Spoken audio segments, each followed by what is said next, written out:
오늘은 정말 다소 특별한 제목을 가지고 여러분들을 만나는데요. 제목은 이렇습니다. 한민족은 왜 중국을 정복하지 않았을까? 못했을까가 아니라 않았을까입니다. 아마 이런 제목을 들으면서 각각 다른 견해들이 금방 떠올랐을 것 같아요. 일부에서는 이거 정말 터무니없는 국수주의 아닌가? 그리고 또 한편에서는 우리 영토를 이렇게 축소시키려는 혹시 식민사학자가 아닌가? 이렇게 생각할 수가 있습니다. 그런데 저는 이 두 가지 견해와는 무관합니다. 정확히 말씀드리면 우리 한민족이 있고요. 중국을 왜 정복하지 않았을까? 그런 이유는 우리 민족의 정체성을 찾는 작업입니다. 즉 우리 민족의 정체성은 바로 우리가 살고 있는 이 터, 그리고 여기에 살았던 사람들의 역사, 이것이 진정한 정체성이라는 것이죠. 왜 이런 작업이 필요할까요? 저는 첫 번째로 우리 정체성을 이해하고 확인하는 데 목적을 두고 있습니다. 우리 사실은 우리가 살고 왔던 이 터에 대해서 정확히 이해를 못하고 있습니다.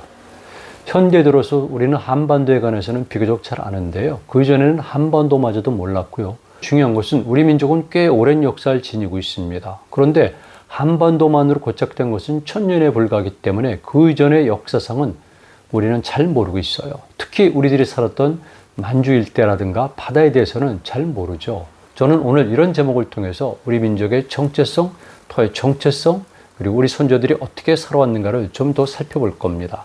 또 한 가지는 우리 역사를 바라볼 때 제가 자주 말씀드리죠. 반도사관을 벗어나자. 그것도 바다에 포위된 반도사관은 벗어나자. 제가 주장하는 것은 해륙사관입니다.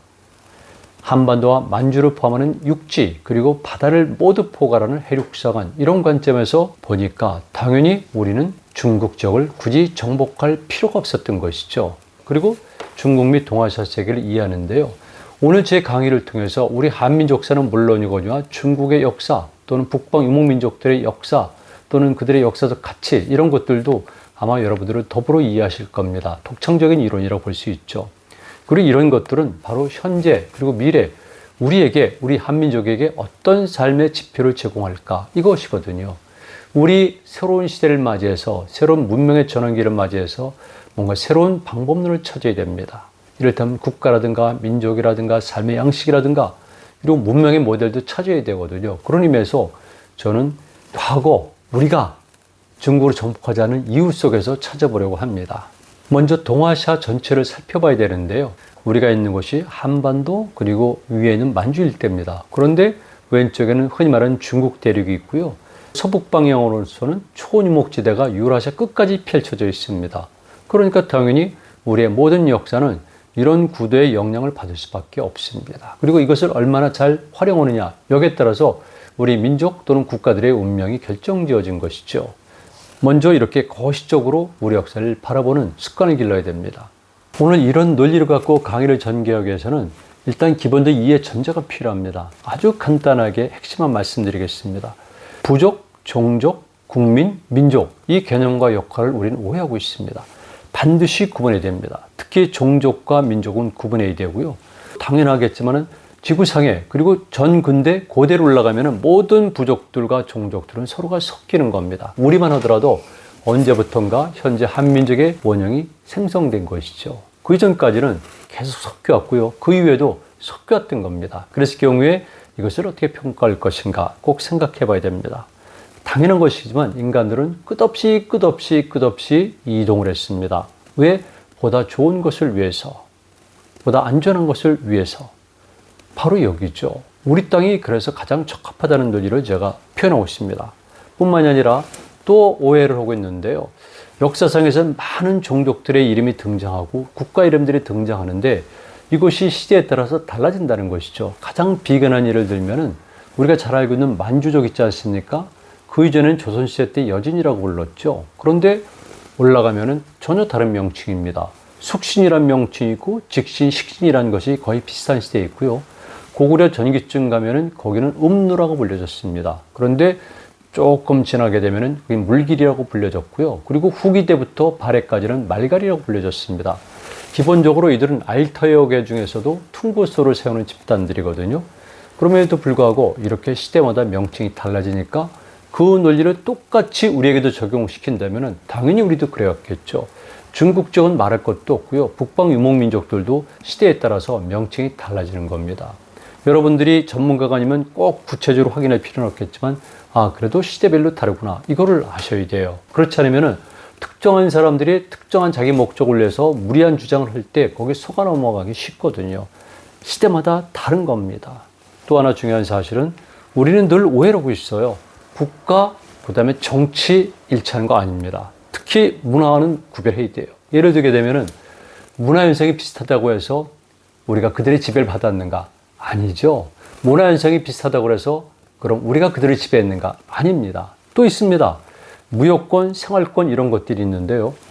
고대 사회도 굉장히 무역이 활발했습니다. 당연히 먹을 걸 구하기 위해서는 넓은 지역과 관계를 맺어야죠. 저는 이런 것들을 생활권이라는 용어로도 규정하고 있는데요. 이런 것들을 갖고 우리 역사다 아니면 그들의 역사다 단정 지으면 안 됩니다. 일부 사람들이 이런 이론을 가지고 우리 영토가 확장됐다고 주장하는데요. 그거는 우리 속에서의 가능한 얘기죠. 그런 논리라면 중국은 말할 것도 없습니다. 제가 어제도 일본 학자를 만나서 얘기를 했는데요. 현재 중국의 교과서를 보면은요, 청나라 때도 현재 사할린을 청나라 영토로 표기하고 있습니다. 이게 전부 다 그런 논리인데, 이런 논리를 우리가 인정하게 되면은 그들의 논리를 방어할 수가 없어요. 그래서 늘 그렇듯이 정초로 직접 지배 관리하는 영토가 있는 것이고요. 보다 더 넓은 영역이 있고요. 그 다음에 영향권이 있는 겁니다. 그리고 더 먼 지역과는 무역권도 있고 생활권도 있고 이렇게 봐야 되는 거죠. 어렵지만 사실은 초등학생 때부터 배우면 어려운 건 아니고 너무나 상식인데 이상하게 우리는 그런 교육이 안 됐기 때문에 혼란스러움을 느끼고 있는 거죠. 우리 것이 어디 발견됐다고 해서 우리 거라고 하면 곤란합니다. 반대로 여기서 어떤 물건이 발견됐다고 해서 예를 들면 중국제 물건이 발견됐다고 해서 마치 그 지역에 지배를 받은 것처럼 이건 곤란한 거죠. 특히나 동아시아 역사에서는 이 기후의 문제가 중요한데 인류 역사에서는 기후가 중요합니다. 모든 동물과 인간과의 차별점은 인간이 비로소 기후를 활용했다는 것인데요. 그 기후의 최후 단계에 온 것이 글자라고 보면 됩니다. 그런데 우리가 흔히 말하는 고대 사회부터 동아시아의 모든 기후는 다 한자였거든요. 그러다 보니까 한자 문화권 속에서 굉장히 오해가 생기게 마련이죠. 그래서 이 기후의 함정에 빠지면 안 된다는 것인데 유감스럽게도 조선조의 대부분의 학자들 그리고 우리나라 근현대의 지성인들, 지식인들, 심지어 역사학자들도 이 기후의 함정에 빠져서 역사상을 왜곡하고 있는 경우가 있습니다. 다른 분들도 마찬가지인데 이런 것들을 분명히 해야겠다. 국가는 탄생하고 성장하고 그리고 존속하고 붕괴되고 이런 메커니즘이 있어요. 그래서 과도하게 주장하거나 아니면 협소하게 주장해서는 안 된다는 것인데 이렇게 간단히 말씀드리고 본문으로 들어가도록 하겠습니다. 결국 우리 민족은 왜 중국을 정복하지 않았을까? 그렇다면은 현재 우리의 감정이거든요. 현재 우리는 반도민족입니다. 천년간 반도민족이죠. 그러나 그 이전에는 대륙의 일부를 완전히 장악하고 나머지는 간접 또는 영향권으로 삼았지 않습니까? 그러니까 당연히 우리는 만주에 대해서 특별한 감정을 가지고 있어요. 만주를 우리 것을 해야지 중국 쪽으로 간다는 이런 전제가 있지 않습니까? 그래서 기본적으로 저는 원향이란 말을 써요. 인간에게는 누구나 다 어떤 근원에 대한 향수가 있어요. 자기의 고향을 찾듯이. 제가 이걸 역사의 원형이라는 용어를 쓰는 거죠. 이런 원형에 대한 향수가 있기 때문에 만주는 특별한 것이죠. 아니 백두산을 비롯해서 성황을 비롯해서 다 만주에 있지 않습니까? 또 한 가지는 우리는 강대국을 지향해요. 어떤 집단이든지 자기가 강해지길 원하고요. 강대국이 되길 원합니다. 우리도 당연히 그런 심정을 가지고 있었는데 1000년 동안은 그런 생각을 별로 못 가졌고 특히 조선조 500년 동안은 그런 생각을 갖는 것 자체가 반역이고 금기였었어요. 그런데 이제는 달라진 거죠. 우리는 지금 강대국을 지향하고 있어요. 저는 사실은 강대국보다는 선진국을 더 좋아하거든요. 군사력으로 정치적으로 강해진 것도 중요하지만 경제적으로 좀 풍요롭고요. 문화가 좀 질적으로 성숙되어 있대요. 그래서 선진국을 지향하지만 강대국을 지향한다는 용어를 썼고요. 그리고 역사 왜곡이 심합니다. 이를테면 중국에서 오랫동안 우리 역사를 왜곡시켜 왔고요. 일본도 우리 역사를 왜곡시켜 온 겁니다. 그리고 우리 스스로도 역사를 많이 왜곡시켜 왔고 현대에 들어서 우리 현대 학문도 많이 우리 역사를 왜곡시켜 왔어요. 그러다 보니까 당연히 여기에 대한 반발들이 많이 심각하게 일어나고 있는 것이죠. 두 번째는 우린 중국에 대해서 특별한 감정을 갖고 있어요. 어떻게 보면 중국, 제가 제목을 이렇게 설정하지 않았습니까? 왜 우리는 중국을 정복하지 않았을까? 여기에는 심리적으로 중국을 경쟁 상대 또는 적대 상대로 보는 이런 밑바탕이 깔려 있는 거죠. 우리 분명히 말씀드리지만 열등감 갖고 있습니다. 특히나 조선조 500년 동안은 우리는 정말 그 그늘 아래에 있었거든요. 문화적으로도 당연히 그렇죠. 조선조 성리학자들은 말할 것도 없죠. 그냥 지식인 일반인들이 중국에 대해서 열등감을 가지고 있다면 그건 그래도 괜찮아요. 그런데 조선조의 지식인들, 조선조의 성리학자들은 곧 정치인들이거든요. 사실은 정치와 문화와 학문이 구별이 안 된 것이 조선조죠. 그러니까 조선은 여러분들의 생각처럼 조선조의 지식인들은 왕꼴에게 때때로 탄압을 당하지만 그렇다고 해서 그들이 선하거나 정의로운 존재는 아니라는 것이죠. 이런 감정은 지금까지도 이어져서 제가 일일이 거론하지 않겠습니다만은 참 가관인 경우도 많이 있죠. 어쨌든 중국에 대한 열등감이 좀 심각합니다. 그러다 보니까 당연히 우리는 중국을 극복해야 되고 일부에서는 중국을 넘겠다. 이런 일들이 왕왕 주장되는 겁니다. 그리고 우리는 사실은 피해의식이 강해요. 그렇지 않습니까? 많은 사람들이 오해를 하고 있는데요. 우리가 미국의 강한 권위에 의해서 청나라와 사시 조약을 맺게 되거든요. 근데 이 조약 직전까지 청나라와 조선의 관계는 우리가 생각하는 그런 완전한 복속 관계는 아니었었어요. 우리가 흔히 말하는 동아시아의 기본 체제인데요. 책봉 체제라든가 또는 조공무역이라든가 이런 용어로 느슨한 관계였었는데 1884년 조약 이후에 그거는 짧은 기간이지만 우리는 사실은 중국에 상당히 복속된 겁니다. 이거 굉장히 큰 문제가 되거든요.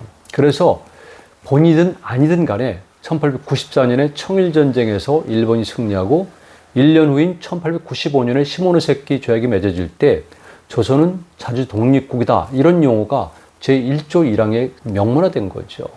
일본이 우리를 위해서 그런 것이 아니라 조선의 지배를 받는 체제를 부서야지만 자기들이 지배할 수 있으니까 그걸 강하게 요구한 겁니다.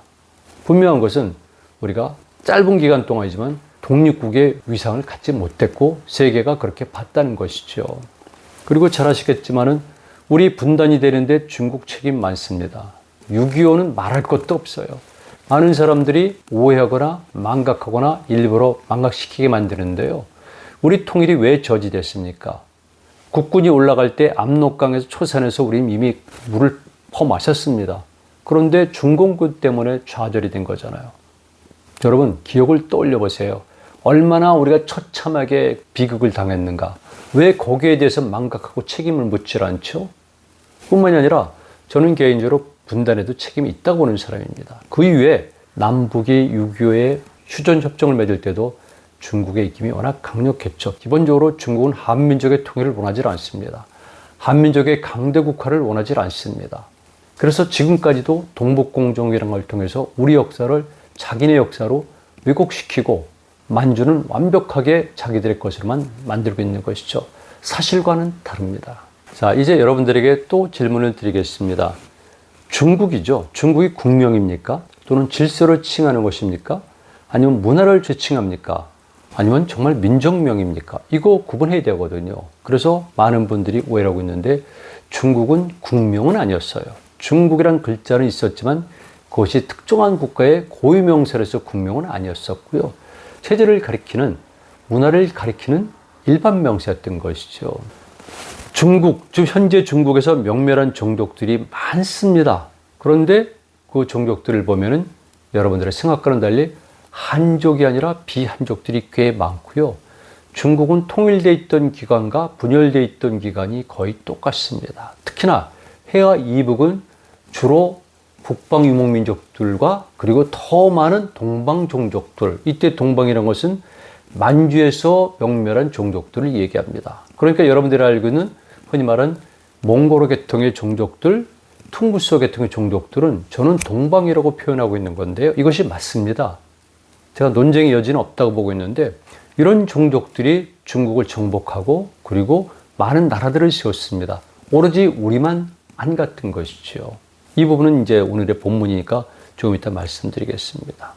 왜 우리는 중국 지역과 전면전을 벌이지 않았을까? 또는 한 부분 아니면 전체를 정복하지 않았을까? 이거 궁금하지 않습니까?